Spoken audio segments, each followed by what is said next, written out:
انطلق بالمركب الثقافي أسد بن الفرات بعاصمة الغالب القيروان الملتقى المغاربي الرابع على التراث الشفوي الذي انتظم هذه السنة من 29 أبريل إلى 2 مايو بالاشتراك مع جمعية جسر الفنون وبعروض ممتازة وحضور جماهيري خيالي فاق كل التوقعات. انطلق ليلة البارحة المهرجان، وحسب المنظمون فإن الأهداف الكبرى للمهرجان هو دفع السياحة المغاربية والعلاقات البينية انطلاقا من بوابة الثقافة والعمل على جعل مدينة القيروان قطبا ثقافيا سياحيا منفتحا على كل المناطق المغاربية، وتأطير استقطاب الشباب لكل ما هو ثقافي وفني، وقطع الطريق على كل أشكال التطرف والإرهاب، وتنشيط المدينة وتثمين مواقعها ومعالمها التراثية والمعمارية، والعمل على تدوين التراث اللامادي التونسي والمغاربي. مولد العنيزي مدير المركز الثقافي قروان ومدير الملتقى المغاربي للتراث الشفوي ينظم المركز الثقافي أسد الفرات بالاشتراك مع جمعية جسر الفنون وبدعم المندوبية الجهوية للثقافة بقروان. الملتقى يبدأ نهار 29 اليوم ويوفى نهار 2. 90% من العروض في الساحات العامة، وهذا هو التحدي وهذا هو الهدف، جعل الفضاء العام فضاء ثقافي بامتياز. المواطن العادي اللي ما يجيش لدار الثقافة احنا نمشي له فماش حتى اشكال. العرض تم يعني العرض الأول عرض المناجم زغريت ودموع لمجموعة من الحوض المنجبي تحديدا من ردايف، وفيه حتى ممثلين أصحاب حاجات خصوصية.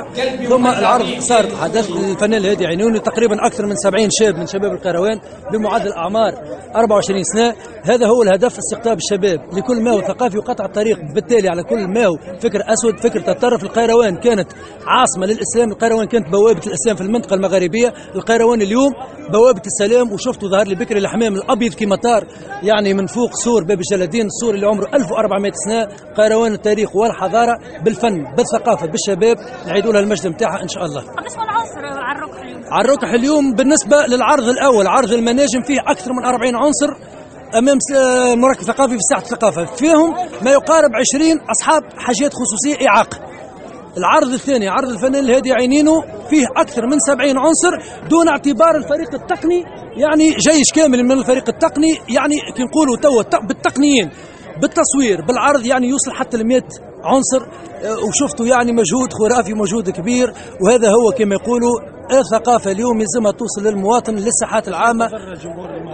مازال ينتظر غدوة هناك عكاظية الشعر الشعبي، وهناك الأهازيج البادية في ساحة الثقافة أمام مركز الثقافي، ثم عرض حدث آخر عرض الفنان منير العرقي الأسمر التونسي اللي هو يغوص في تاريخ الموسيقى الزنجية في تونس. هذا هو حبينا نجيبوا تراث من قفصة، تراث من تونس، تراث من الجنوب، تراث من الساحل، تراث من قروان، تراث الجهات الكل يمثل التراث الوطني العام. وهذا هو اللحمة متاعنا، احنا اليوم توانسة في أشد حاجة اللحمة بالثقافة النجم ونبنيو بلادنا. مش سهل تعمل عرض كبير كما هكا ضخم في ساحة عامة بطبيعة الحال، هو تحدي، ولكن الحمد لله فما رجال، فما قراوة صحاح وقفوا، فما رجال وقفت، فما شباب نير. الحاجة الباهية انه فما شباب جاء تابع جمعيات تطوع، قال لك يا سيد المدير يا مهرجان اعطيونا لبادج خلينا ننظموا معاكم، وجبناهم ونظموا معنا وبارك الله فيهم ويعطيهم الصحة، إيمانا منهم أنه اليوم النجم يعني نعملوا منتوج ثقافي جيد. اليوم كما شفتوا عرض الهادي عينينو عرض يعني تقريبا 5 شهور ويحضر فيه بذمة افتتاح الملتقى المغاربي، عرض فيه مجهود كبير إن شاء الله يعني نال الإعجاب. وشفتوا حتى التقنية فما إمكانيات تقنية ضخمة، وهذا يروا تطور وهذا يروا سكوب، ونوعدكم به يروا أنه من هنا فصاعدا الأعمال الكل باش تكون بحجم نفس الحجم. المولد سر النقلة النوعية في الملتقى المغاربي. فسمح لنا للفصفار كي جنات بين كلام فسمح لنا للفصفار فسمح لنا للمستاس غلبتي كيس نرسل فسمح لنا للفصفار فسمح لنا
La poussière des caca, les touristes un peu flous et les hordes opaques, accrochés à leur guide et vêtus de couleurs, tout à rêve impossible, en manteau de montagne, vers des gueules.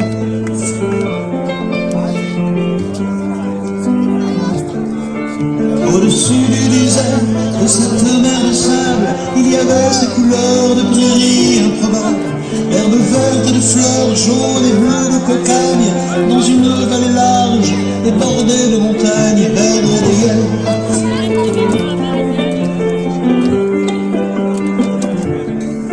Elle, sa beauté noire, sa statue d'ébène, trouvée inattendue sur cette route vaine, presque ignorée des cartes, où ne passait jamais que des hommes sans masque, dans des Peugeots bâchés.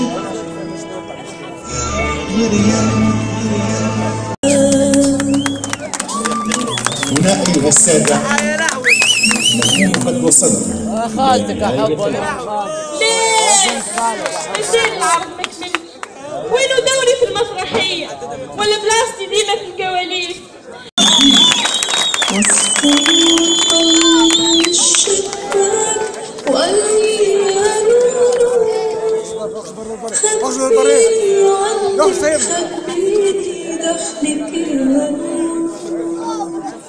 خليني عندك خليني دخلك يا نور.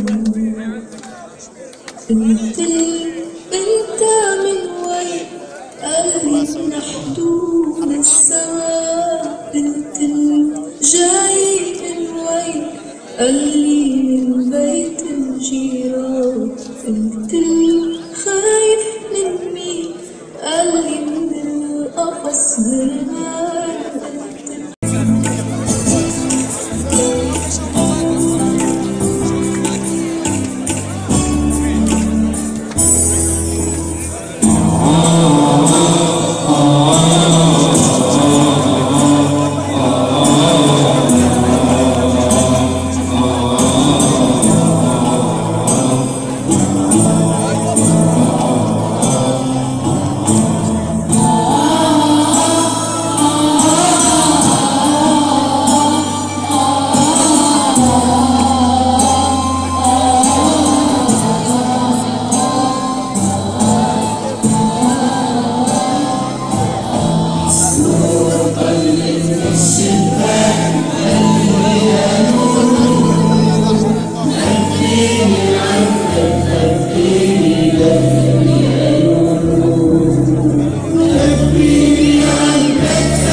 احضر بالحين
على الشيخ من الجيل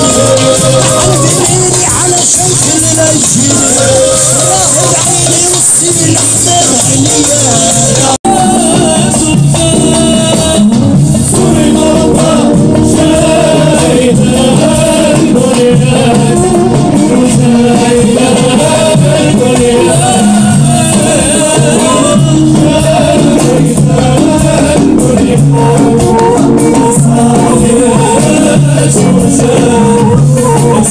عليا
يكون شوية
عروسانا يا التي